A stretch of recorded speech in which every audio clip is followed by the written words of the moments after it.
হে everyone, আসসালামু আলাইকুম। I hope যে সবাই অনেক অনেক ভালো আছো। Welcome to my new video. তো এতদিন অনেকে অনেক কোয়েশ্চেন করেছো আমাকে হেয়ার প্রোডাক্টগুলো নিয়ে, আমার ইনবক্সেও অনেকে তোমরা মেসেজ করেছো। তো আজকে ফাইনালি সবাইকে সবার কোয়েশ্চেনের অ্যান্সার দিব এবং কিভাবে কি ইউজ করতে হয় তা দেখিয়ে দিব। আর এতদিন অপেক্ষা করার জন্য সবাইকে সরি বলে দিচ্ছি। ব্যস্ততার কারণে আমি কোনো ভিডিও মেক করতে পারিনি, বাট আজকে ইনশাল্লাহ সবগুলো অ্যান্সারই দিয়ে দিব এবং কিভাবে কি করতে হয় সবাইকে জানিয়ে দিব। প্রথমে যে কোয়েশ্চেনের অ্যান্সার দিব সেটা হচ্ছে আমি হেয়ার প্রোডাক্টটা কোথা থেকে নিছি এবং এটার প্রাইস কত। তো আমি হেয়ার প্রোডাক্টটা নিয়েছিলাম Tasnim organic product by Emily আপুর থেকে। তোমাদের বোঝার সুবিধার্থে আমি পেজটা স্ক্রিনে দিয়ে দিব এন্ড আমি ক্যাপশনে পেজটা মেনশন করে দিব। আজকে আমি ফার্স্টে হেয়ার প্যাক বানানোটা দেখাবো। প্রথমেই আমি দেখিয়ে দিয়েছি হেয়ার প্যাকের জন্য কি কি লাগবে, তারপর আমি আবার বলে দিচ্ছি তোমরা তোমাদের চুলের পরিমাণ মতো হেয়ার প্যাকটা নিয়ে নিবা।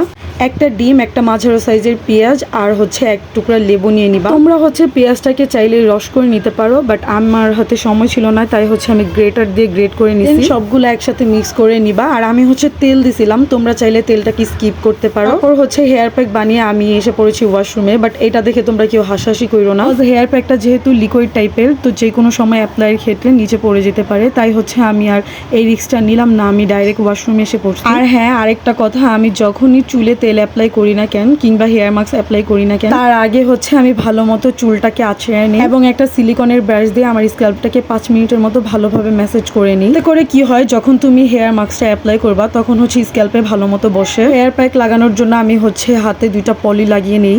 বাসায় কোনো হ্যান্ড গ্লাভস ছিল না, তাই আমি পলিথিনটাকে প্রেফার করি। তো যাই হোক, এখানে আমি ভালো মতো চুলের গোড়ায় গোড়ায় হেয়ার প্যাকটাকে অ্যাপ্লাই করে নিচ্ছিলাম। দেন আমি পুরো হেয়ার প্যাকটাকে ভালোভাবে চুলের মধ্যে অ্যাপ্লাই করে নিব, যেন কোনো চুলই বাকি না থাকে। আর এদিকে আমি স্পিডটা বাড়িয়ে দিছি, না হলে তোমরা দেখতে দেখতে বোর হয়ে যাবা। আর এখানে আমার হেয়ার প্যাক অ্যাপ্লাই করা অলরেডি ডান। আমি হেয়ার প্যাকটা লাগিয়ে 20 থেকে 25 মিনিটের মতো ওয়েট করব। এর মধ্যে আমি তোমাদের সাথে একটা হেয়ার টনিক শেয়ার করব। তো হেয়ার টনিকটা বানানোর জন্য আমাদের ফার্স্টেই লাগবে অল্প পরিমাণের চাপাতি। অল্প পরিমাণের চাপাতি নিয়ে কিছুক্ষণ জাল করে নিব। দেন চাপাতি জাল হওয়ার পর 5 থেকে 6টা তেজপাতা আমরা ছিঁড়ে পানিতে দিয়ে দিব। তারপর এমন একটা স্প্রের বোতল নিয়ে নিব। দেন সেই চাপাতি আর তেজপাতার পানিটাকে ঠান্ডা করে এই স্প্রের বোতলে ঢেলে নিব। এটা বানাতে বানাতে আমি অলরেডি হেয়ার ওয়াশ করে এসে পড়ছি। তারপর আমি যেটা করব, হালকা ভেজা চুলে এই হেয়ার টনিকটাকে অ্যাপ্লাই করে নিব এন্ড একটা সিলিকনের ব্রাশ দিয়ে আবারও স্ক্যাল্পটাকে ম্যাসাজ করে নিব। প্রায় 5 থেকে 10 মিনিটের মতো আমি ভালোভাবে স্ক্যাল্পটাকে ম্যাসাজ করে নিব। আরেকটা কথা, চুল শুকানো অবধি হয়তোবা ভিডিওটা আমি রানিং রাখতে পারবো না। হেয়ারটা ওয়াশ করে চুল শুকানোর পর কেমন রেজাল্ট আসে এটা